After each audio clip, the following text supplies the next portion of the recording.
Pada awal tahun 2011, Pak Tong berkhotbah tentang planning. Apakah yang Kristen boleh menabung untuk masa depan diri dan keluarga? Boleh aja. Kenapa tidak boleh? Boleh menabung, saya juga ada tabung, tapi tabungan tidak mengurangi persembahan. Tabungan tidak ambil uang yang dimiliki oleh Tuhan. Tabungan tidak mengurangi cinta kasih kepada sesama manusia. Tabungan tidak mengurangi tugas kita untuk bayar pajak. Jadi uang orang Kristen harus dipakai kemana? Pertama, milik Tuhan kembali kepada Tuhan. Perpuluhan bukan persembahan. Persembahan itu setelah perpuluhan. Perpuluhan itu milik Tuhan. Kalau engkau ambil, engkau mencuri. Kedua, pajak untuk pemerintah. Itu ada tugas kita sebagai satu warga negara. Ketiga, menghormati orang-orang, memberikan uang kehormatan. Kalau ada orang bekerja berat, ada orang yang sangat-sangat bersumbangsi, ada orang yang mempunyai sesuatu keagungan, engkau menghargai dia, menghormati. Itu uang sumbangan untuk kehormatan orang lain, itu ada jatahnya. Keempat, uang untuk memberikan sedekah kepada orang miskin, membantu orang miskin.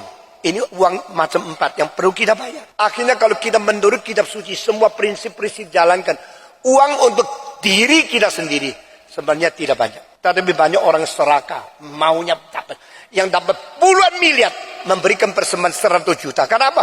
Sudah dipuji kok. Di gereja itu orang, wah engkau kasih 100 juta. Wah sudah hebat sekali puji. Saudara senang pujian manusia? Saudara tahu tidak kalau engkau tidak memberikan perpuluhan, engkau pencuri Tuhan?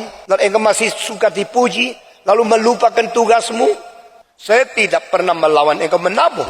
Nah, sekarang saya mulai kumpul sedikit untuk yang perlu. Tidak salah menabung. Tapi jangan mengurangi persembahan. Jangan mengurangi uang untuk orang tua. Yesus bilang jangan karena engkau ini untuk korban. Maka orang tua saya biarkan dia mati. Tidak bisa. Saya mau tanya anak-anak sudah umur 25. Berapa uang kamu kepada mamamu? Saya tanya pendeta-pendeta. Honor yang kamu dapat kirim kepada papa mama tidak? Masa umur 40 masih minta papa yang kasih uang, mama yang kasih uang. Ibu yang terlalu manja anak tidak pernah kasih tahu. Sekarang you sudah dewasa, memberi uang kepada papa mama. Itu seharusnya. Semua terus tunggu papa mama yang kasih uang. Banyak orang menganggap kalau ajaran ini datang dari mimbar besar, dari pendeta besar, maka pasti benar. Tapi Alkitab tidak pernah menyuruh kita menguji pengkhotbah. Alkitab menyuruh kita menguji ajaran. Hari ini saya tidak menyerang pribadi. Saya menghormati hamba Tuhan, tapi firman Tuhan lebih tinggi dari siapapun. Sekarang kita masuk ke intinya. Ketika PDT Stephen Tong berkata, orang Kristen boleh menabung untuk masa depan diri dan keluarga, itu benar. Alkitab tidak memuliakan hidup ceroboh. Alkitab memuji orang yang bertanggung jawab. Orang yang tidak memelihara keluarganya, kata Paulus, telah menyangkal imannya sendiri. Jadi sampai di sini tidak ada kesalahan. Masalahnya bukan di menabung. Masalahnya muncul saat aturan Taurat dibawa masuk ke gereja perjanjian baru tanpa diluruskan.